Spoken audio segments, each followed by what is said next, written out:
Hello everyone. आज हम कोल्यूकीट जो कि क्लोरोफाइसी का ही एक जीनस है, उसकी पूरी लाइफ हिस्ट्री के बारे में पढ़ेंगे। कोल्यूकीट को हम डिवीजन थैलोफाइटा में रखते हैं। Subdivision is algae, class Chlorophyceae, order Chaetophorales, family की कोल्यूकीटेसी एंड जीनस कोल्यूकीट।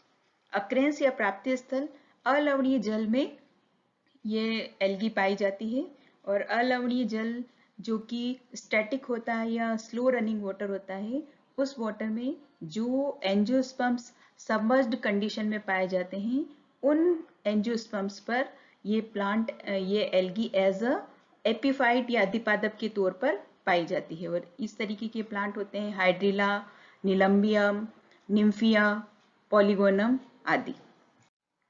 कोल्यूकीट एक ग्रीक वर्ड है और इसका मीनिंग होता है कोलियोन मीन्स कवर या आवरण, और कीटोन्स या कीटोस का मतलब होता है रोम। थैलस छोटा और ओलपिन के सिरे के समान होता है, जो लगभग 1 to 2 mm साइज का होता है। कोल्यूकीट का थैलस मुख्य तौर पर दो पार्ट में डिवाइड होता है, प्रोस्ट्रेट एंड इरेक्ट। इस प्रकार के जो प्लांट्स होते हैं उन्हें हम हिट्रोट्राइकस या विषम तंतु के स्वभाव वाले प्लांट कहते हैं। सेल स्ट्रक्चर तो जो प्रोस्ट्रेट सिस्टम है और इरेक्ट सिस्टम है, दोनों ही सिस्टम की सेल्स का स्ट्रक्चर अलग अलग होता है। प्रोस्ट्रेट सिस्टम की सेल्स पॉलीगोनल या हेक्सागोनल टाइप की होती है, और इरेक्ट सिस्टम या ऊर्ध्व तंत्र की जो सेल्स होती हैं वो सिलेंड्रिकल शेप की, बेलनाकार आकृति की होती है। और जो सबसे एपिकल सेल होगी या टर्मिनल सेल होगी वो क्लब शेप्ड होती है। हर सेल के जो आउटर वॉल होगी वो सेल्यूलोज की बनी होती है, और सेल्यूलोज प्लस पैक्टिन की मिलके बनी होती है।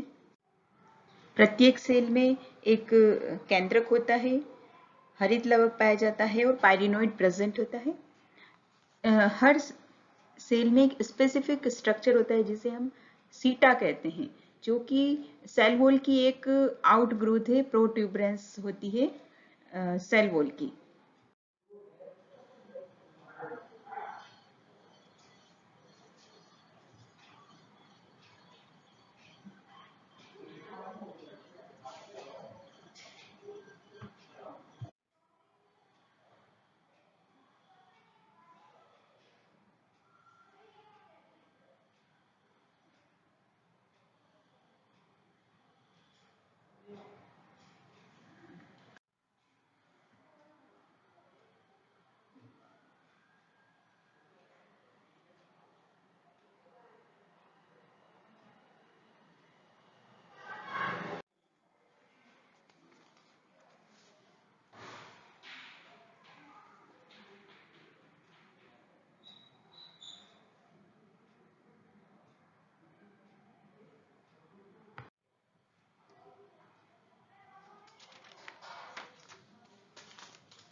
Formation of zoospore.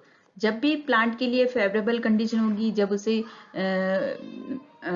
Nutrition proper मिलेगा, लाइट और टेम्परेचर प्रॉपर होगा, तो उस समय प्लांट में जूस्पोर फॉर्मेशन होगा।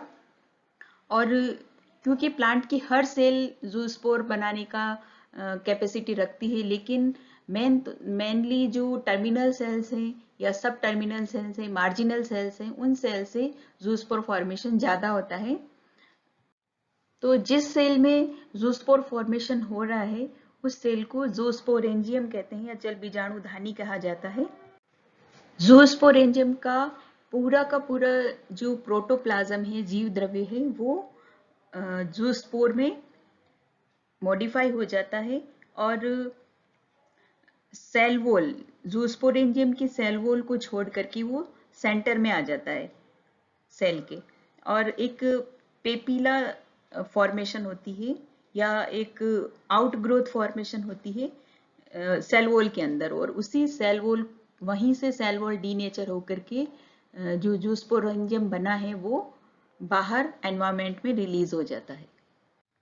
एनवायरमेंट में रिलीज होने के बाद कुछ टाइम तक जूस्पोर वाटर में फ्रीली स्विमिंग करते रहते हैं और उसके बाद किसी सबस्ट्रेट से वो चिपक जाते हैं। वहाँ पर सबस्ट्रेट मिलने के बाद वो अपनी फ्लेजिला जो है वो नष्ट कर देते हैं और स्पेरिकल शेप, गोलाकार शेप ग्रहण कर लेते हैं। उसके चारों तरफ थिक सेल वॉल फॉर्मेशन हो जाता है और आगे इसमें डिवीजन पाए जाते हैं, डिवीजन होते हैं।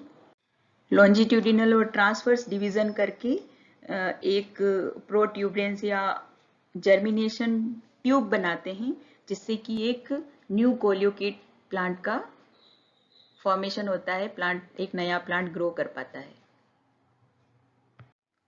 एसेक्सुअल रिप्रोडक्शन का ही दूसरा स्पोज होते हैं अचल बीजाणु या एप्लानोस्पोज।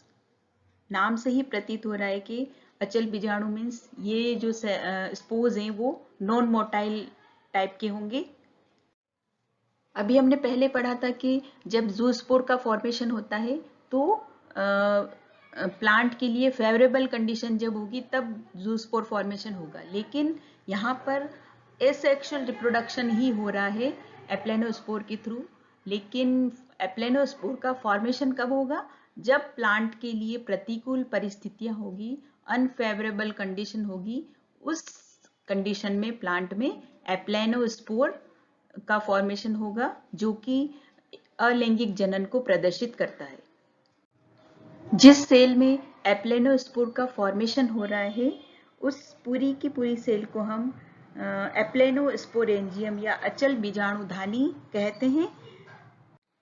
और प्लांट की किसी भी सेल में एप्लेनोस्पोरेंजियम का निर्माण हो सकता है, लेकिन अधिकतर देखा गया है कि जो टर्मिनल सेल्स होती हैं वो सेल्स एप्लेनोस्पोरेंजियम अधिक मात्रा में बनाती है।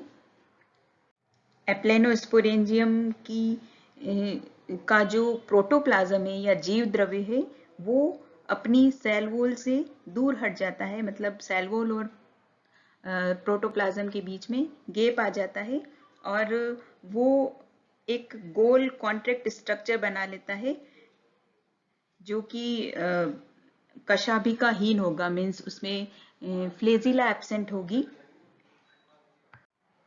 और सेल वॉल बहुत थिक हो जाती है, बहुत मोटी भित्ति पाई जाती है एप्लेनोस्पोर के ऊपर, क्योंकि एप्लेनोस्पोर का फॉर्मेशन ही कब हो रहा है? जब प्लांट अनफेवरेबल कंडीशन में होता है। तो इसी अनफेवरेबल कंडीशन में प्लांट या एप्लेनोस्पोर अपने आप को जीवित रख पाए, इसीलिए उसके ऊपर बहुत थिक वॉल लेयर पाई जाती है।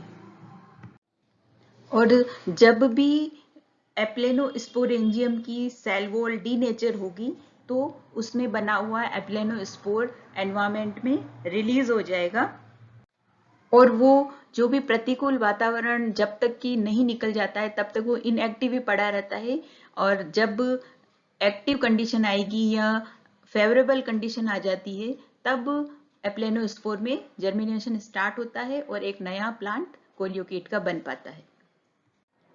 यहाँ हम कोलियोकिट में एसेक्सुअल रिप्रोडक्शन के दो मेथड पढ़ चुके हैं।